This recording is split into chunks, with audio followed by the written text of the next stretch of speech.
Good afternoon, everyone. Today we'll be doing another question on integrated case scenarios CA Inter audit paper.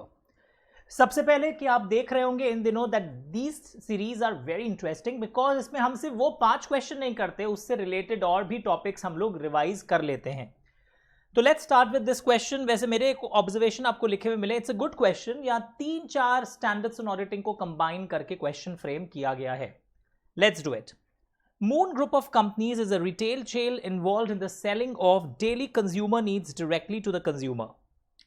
They're in the process of appointing an audit firm for the audit of their accounts for the financial year 2019-20.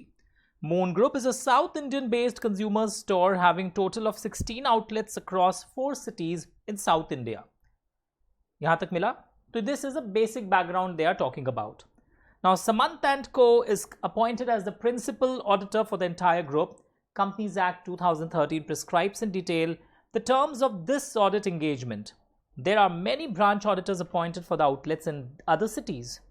The company also has an internal audit. तो देखो आप branch audit को underline किया है मैंने ताकि मुझे लग रहा है क्या पता यहाँ से कुछ information हो. Internal audit को of course underline करूँगा.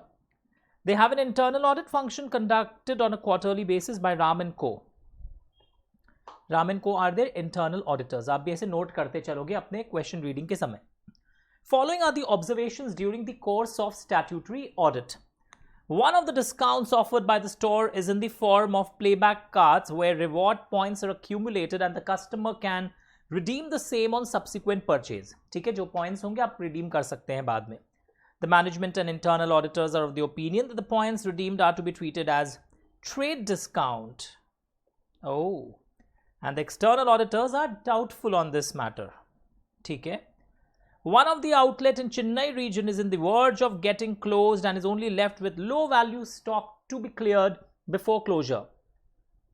सिर्फ low value stock ही इसके पास बचा है चेन्नई में. During the year, sales were around 1,40,000 and the auditor considers this component immaterial. कि उतनी important component तो है भी नहीं. But all other outlets are performing well with good revenue share. Okay? तो उनको लग रहा है कि इस outlet का जो कुछ है उतना कुछ खास नहीं है. आगे क्या क्वेश्चन फ्रेम होता है will see. The gratuity valuation of the employees is to be done by external valuer, यानी कि एक एक्सपर्ट पिक्चर में आएगा यहाँ पर. External auditors expert. The auditor considering the quantum involved appoints an external auditors expert for the verification of the actual calculation of gratuity. From the above facts the following questions by choosing the correct answer. तो एक standards on auditing 210 पर framed है जो आपने सुना ही होगा, मैं भी दिखा दूंगा आपको. Agreeing the terms of audit engagement, which of the following statement is correct? Though law prescribes in sufficient detail the terms of audit engagement, the auditor still needs to record them in a written agreement and also seek written agreement from management that acknowledges and understands that it has the responsibility for the preparation of financial statements. Since law prescribes in sufficient detail the terms, the auditor did not record them in a written agreement, except for the fact that law regulation applies, and also seek written agreement from management that it acquires and understands that it has the responsibility. यानी कि अगर law में ही engagement letter का पूरा format detail में दे दिया हो तो क्या फिर से मुझे एक लेटर में अपने टर्म्स भी लिखने पड़ते हैं या नहीं लिखने पड़ते हैं? इसमें ए और बी दोनों कंफ्यूजिंग लग रहे हैं मुझे. The auditor has to take an extract of the law prescribing the details and obtain the counter signature of the management on it. ऐसा तो नहीं लिखा था SS 210 में. Though law prescribes in sufficient detail the terms, the auditor still needs to record them in a written agreement. However, it did not seek written agreement from management that it acknowledges and understands. Okay, तो इस वाले में right answer वैसे आपने देख ही लिया होगा and यहाँ पे भी clearly दिया हुआ है. It's point B. सर ये क्या है? आपने रीड कर दिया, मार्क कर दिया, but I did not understand. Wait. मैं आपको एक बार ऐसे 210 में लेके चलता हूं. आप भी अपने बुक्स में जहां पर भी ऐसे 210 दिया हुआ हो वहां पर एक बार आ जाइए so that we can together see these aspects. Yes, देखा आपने? So if you open your essay 210, मैंने भी वहां पढ़ाते वक्त एक बात बोला था आपको that if a format of engagement letter is prescribed by law, जैसे यहां पर देखो क्वेश्चन क्या था, which of the term is correct? if the law is prescribing in detail the terms of engagement letter, तो ऑडिटर अगर ये भी बस एक लिख दे that our appointment is as per the legal as per the law which prescribes the details of engagement letter, and you have to get the audit premises accepted by the management. अब audit premises में वो management is responsibility, management का responsibility accounts बनाने का होता है, internal control design implement maintain करने का होता है, ये सब ऑडिट प्रेमाइसेस वो मैनेजमेंट से एक्सेप्ट करवा लेगा. तो इसलिए यहाँ पे क्या लिखा है दैट ही वापस अलग से वो रिटन अग्रीमेंट नहीं लिखेगा. The auditor will not record them in a written agreement again because law is prescribing in sufficient detail the terms of audit engagement. The auditor need not record them in a written agreement except for the fact that law or regulation applies, and also seek written agreement from management that it understands the responsibility for preparation of financial statements. So this is the correct one. Okay. उसी तरह यहाँ पर एक दो चीज़ और है कि अगर मैं आप engagement letter वाले एसेस को थोड़ा टच करना चाहता हूँ. ये होता क्या है that after auditor gets the appointment letter, auditor sends engagement letter to the client, जहाँ पर वो the scope of audit, objective of audit, the mutual terms and conditions पहले से लिख देते हैं to avoid the mutual misunderstanding. Now before accepting the audit work, एक चीज़ auditor को चेक करना चाहिए that financial statements जो है वो financial reporting framework के अनुसार हो रहे हैं, एंड जो ऑडिट प्रेमाइसेस होने चाहिए वो प्रेजेंट है या नहीं है. Okay. Now another important aspect, एक क्वेश्चन यहाँ से बहुत फेमस होता है, क्या हर साल हमें नया इंगेजमेंट लेटर देना चाहिए when there is a need to renew the engagement letter और change the engagement letter again and again. तो कुछ केसेस थे वहाँ पर कि इंगेजमेंट लेटर कब हमें रिवाइज करना चाहिए, कब ऐसा करना चाहिए अगर कोई रिसेंट चेंज हुआ है मैनेजमेंट में या कंपनी के ओनरशिप में, या change in the nature of the business, size of the business, change in legal requirements, change in the financial reporting framework, suppose India S आने के कारण कुछ चेंजेस हुआ है, change in other reporting requirements, नए कारो आने के कारण कुछ रिपोर्टिंग रिक्वायरमेंट्स चेंज हुआ है, या misunderstanding in the last audit period. ये सब फैक्टर्स अगर होते हैं तो हमें एंगेजमेंट लेटर रिवाइज करना पड़ता है. तो ये सुनने से याद आ गया कि क्वेश्चन इस टाइप का भी आता है. Now another question which I saw that you can get on MCQ, that अगर कभी एंगेजमेंट लेटर में आपको क्लाइंट जो है आपका ऑडिटर को बोलता है that the terms are changed, terms of audit engagement are changed, and auditor is unable to agree, मतलब उसे लग रहा है कि जस्टिफाइड नहीं है, why I should accept the change terms. If the auditor concludes that there is a reasonable justification to change and if audit work is still complying with essays, then it's okay. But अगर उसको लगता है that he is not able to agree to a change in the terms of audit engagement, उसे लग रहा है ये change गलत हो रहा है, मतलब he is not permitted by the management to do as per the original audit engagement, उसका scope में भी कुछ change हुआ है, तब auditor क्या कर सकता है, इस पर MCQ आ सकता है. So repeat करिए. If the auditor is unable to agree to a change of the terms of audit engagement and is not permitted by the management to decide to continue, auditor can withdraw from the audit engagement, that is he can resign. Okay. और resign जब वो करेगा तो of course वो ADT 3 में report करता है MCA को that I am resigning, and determine whether there is an obligation to report the circumstances to other parties, those charged with governance, owners or regulators. Okay. तो ऐसे situation में याद रखिएगा कि अगर उसको टर्म्स चेंज कर दिया जाए एंड ऑडिटर को अगर मतलब मान्य नहीं है, he is not happy with this type of change, he can withdraw from the audit engagement where possible under law, and he can report the circumstances to other parties like TCWG, owners, regulators, इनको वो report भी कर सकता है. Another question यहाँ पर आप देखोगे, and if withdrawal is not possible, अब एक लड़का पूछा से अगर विड्रॉवल पॉसिबल ही नहीं है ऑडिटर के लिए, वो he is not ready to accept the new terms, and if the withdrawal is also not possible, then the auditor gives disclaimer of opinion that he could not arrive it in opinion. इतना कुछ change कर दिया गया था उसके scope को लेकर या टर्म्स को लेकर, he will give a disclaimer of opinion if the withdrawal, if the resignation is not possible. MCQ में याद रखिएगा, he will give a disclaimer of opinion. Okay. उसी तरह एक यहाँ पर है कि क्या हम सेपरेट एंगेजमेंट लेटर देंगे अगर एक ही पर्सन हमारे होल्डिंग और सब्सिडरी दोनों को ऑडिट कर रहा है? तो ये डिपेंड करेगा कि कितना डिग्री ऑफ होल्डिंग है पेरेंट कंपनी का सब्सिडरी के ऊपर। If it's 100% holding subsidiary relationship, तब उस हिसाब से डिसाइड किया जाएगा। या अगर सेपरेट रिपोर्ट वो दोनों इशू कर रहे हैं तो सेपरेट लेटर देना, दोनों को अलग अलग लेटर देना उचित होता है। So there are a lot of factors that who appoints the component auditor, degree of ownership, separate reporting requirements, all these must be kept in mind. तो मैंने क्या किया, engagement letter से question तो यहाँ simple सा एक ही था, but I have discussed 4 questions related to SA 210. क्या है engagement letter, क्यों दिया जाता है, and कब revise किया जाता है, और अगर कभी रिविजन हो जाए और auditor is not able to accept that revision, उसको लग रहा है कि रिवाइज जो हुआ है terms, this is not acceptable to me, he can withdraw, he can report the circumstances to other regulators and TCWG, and if withdrawal is not possible, he would prefer to give disclaimer of opinion. Okay. Question number 2. With respect to the treatment of discount on redemption of points in the playback card, what action should be of the external auditor?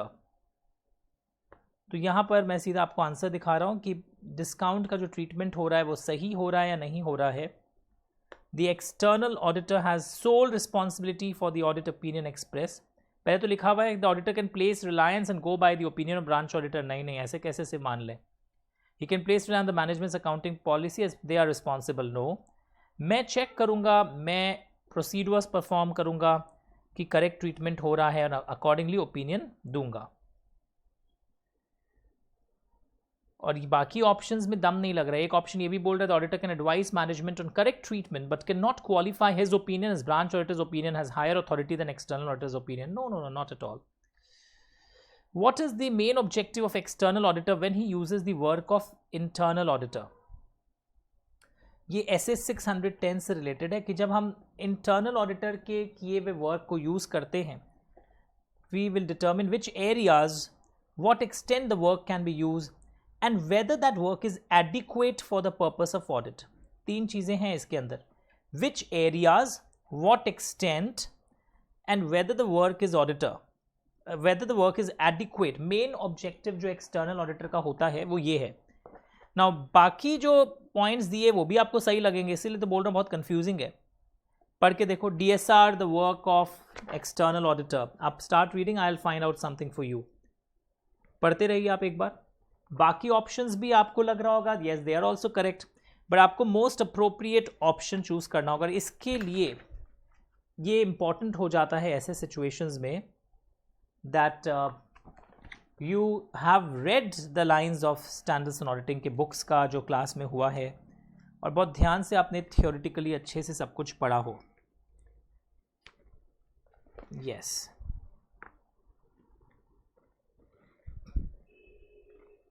यही सही answer है। The objectives of external auditor where the entity has internal audit function are to determine whether the work can be used, whether the work is adequate.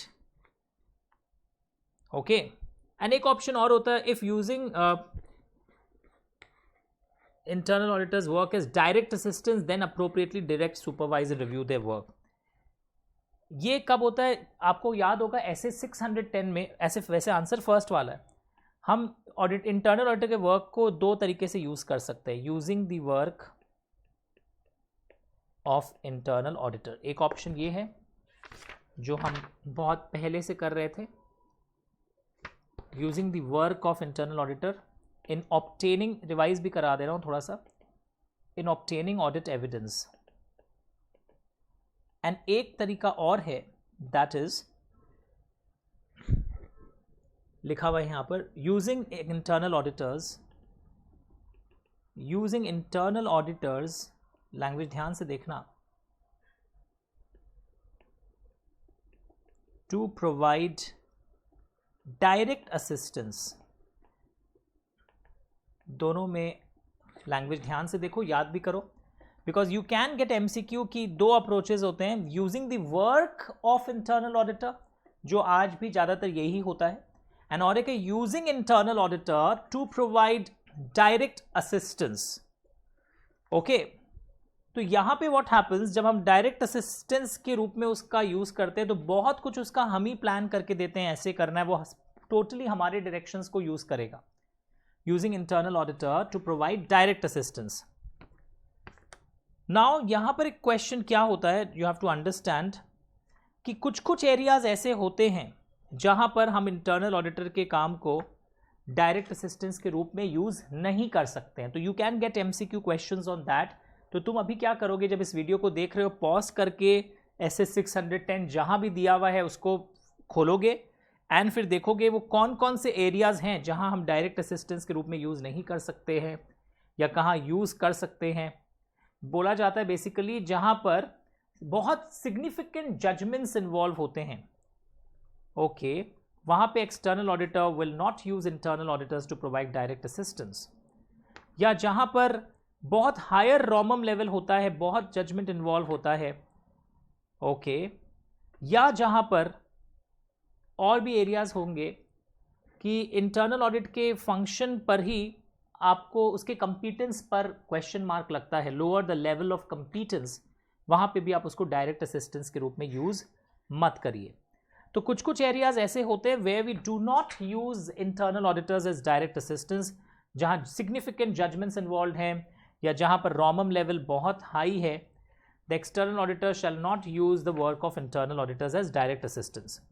अगर आप direct assistance के रूप में उनको use करने चाहते हैं, एक रिटन अग्रीमेंट आपको करना पड़ेगा from the entities authorised representative that internal auditors will be allowed to follow the external auditors instructions.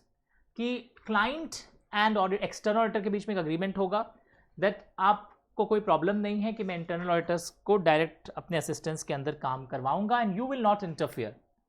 और एक रिटन अग्रीमेंट आप इंटरनल ऑडिटर्स के संग करते हैं that they will keep confidential matters as instructed, वरना आप अगर कुछ भी लीक आउट करते हैं तो मेरे ऑब्जेक्टिविटी मेरा मतलब वो पूरा नष्ट हो जाएगा, मेरा इंडिपेंडेंस एंड एवरीथिंग। तो एक इस पे एमसीक्यू आ सकता है that when you are using them as direct assistance, 2 agreements are required. मतलब देयर आर ट्राईपार्टिट अग्रीमेंट्स, पर ये कौन से 2 अग्रीमेंट्स इंपॉर्टेंट है, एक्सटर्नल ऑडिटर एंड क्लाइंट के बीच में कि आप मुझे अलाउ करने देंगे, और internal auditor and statutory auditor के बीच में कि आप मेरे से मिला हुआ इंफॉर्मेशन बाहर लीक नहीं करेंगे। Okay, so these are some of the points which we may understand कि और कैसे क्वेश्चंस आ सकते हैं। And there are some basic points कि whether we can use the work of internal auditor और नॉट, यूजुअली डिपेंड करता है objectivity of internal auditor, the competence of internal auditor, whether internal auditor follows a systematic and disciplined approach. ये सारे points आपके book में भी दिख रहा होगा। Okay, and what else? और जब मैं यूज भी करूंगा तो I have to discuss the use, I have to coordinate with them, I have to read their reports, conclusions को मैं अपने कुछ परफॉर्मेंस से भी चेक करूंगा। ओके, तो बेसिकली इंटरनल ऑडिटर्स के काम को 2 तरीके से यूज़ किया जा सकता है। एक शॉर्ट क्लिपिंग मैंने आपको यहाँ बता दी है, और जब हम इनके डायरेक्ट असिस्टेंस किन कामों में हम यूज़ नहीं कर सकते, जहाँ हायर रॉमम हो, बहुत सिग्निफिकेंट जजमेंट्स इन्वॉल्व होता है, it's better not to use. And when even we are using the work, तो मुझे उनके ऑब्जेक्टिविटी, उनके कंपीटेंस, वो किसको रिपोर्ट करते हैं ऑर्गेनाइजेशन में, अगर बहुत हायर लेवल को रिपोर्ट करते हैं तो रिलायबिलिटी मेरी बढ़ जाएगी, I can use the work. कैसे अग्रीमेंट्स मेरे को इस केस में एंटर करने पड़ते हैं, so that if you get questions on SS 610 you are able to write it. वैसे SS 600 ये using the work of branch auditor है, ये सिलेबस में नहीं है, but they have asked a question. The external auditor finds that the branch auditor is in the verge of and branch auditor is not a member of the institute, what should the external auditor do? बोलते हैं कि वो branch उतनी material नहीं है, the provisions of SS 600 do not apply. SS 600 है using the work of branch auditor, जो हटा दिया गया था सिलेबस से, पर फिर भी चलो एक लाइन पढ़ लेना, अगर आ जाए तो you are able to answer that when we use the work of branch auditor, तो जो ब्रांच इममटीरियल होता है वहां पर SS 600 अप्लाई नहीं करता। और यहाँ इंफॉर्मेशन में इन्होंने बोल ही दिया था this branch is immaterial. Last, which of these is not a factor affecting the external auditor's evaluation of the objectivity of the internal audit function. Okay, तो कौन सा इनमें से वो फैक्टर नहीं है जो उनके ऑब्जेक्टिविटी को क्वेश्चन करे? तो जैसे ये जो फैक्टर है टेक्निकल ट्रेनिंग इन ऑडिटिंग, ये कंपीटेंस से रिलेटेड है.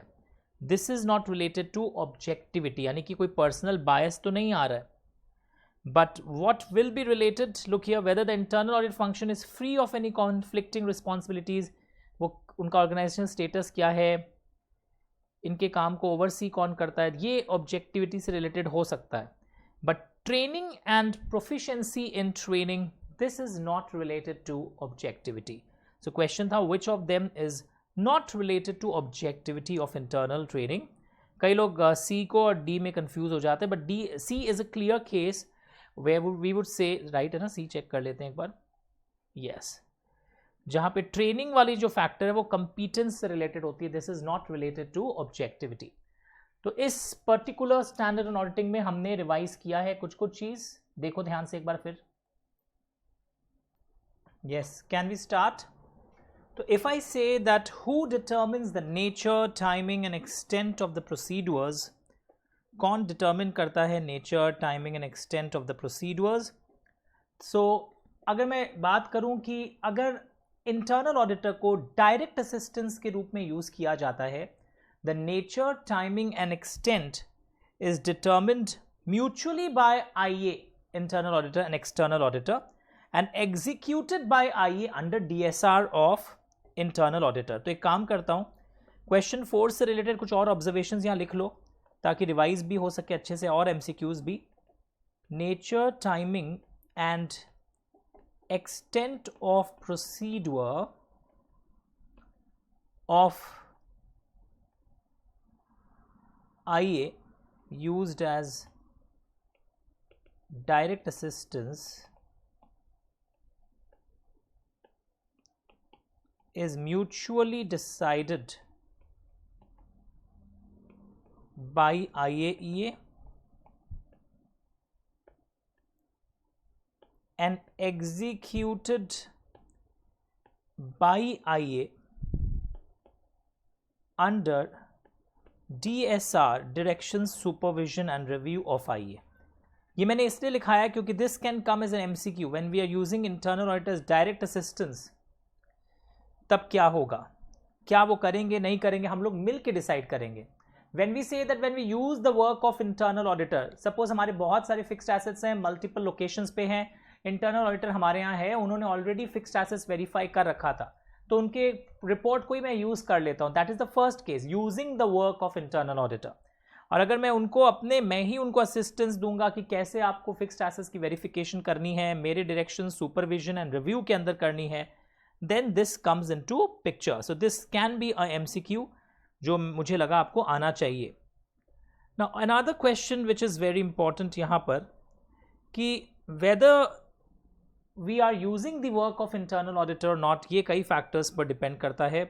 और एक जो question या MCQ आ सकता है कि कब हमें डायरेक्ट असिस्टेंस के अंदर इंटरनल ऑडिटर को यूज़ नहीं करना चाहिए था. एंड आई टोल्ड यू कि जहाँ बहुत जजमेंट इन्वॉल्व होते हैं, लाइक रिलेटेड पार्टी ट्रांजैक्शंस, वहाँ बहुत जजमेंट इन्वॉल्व है.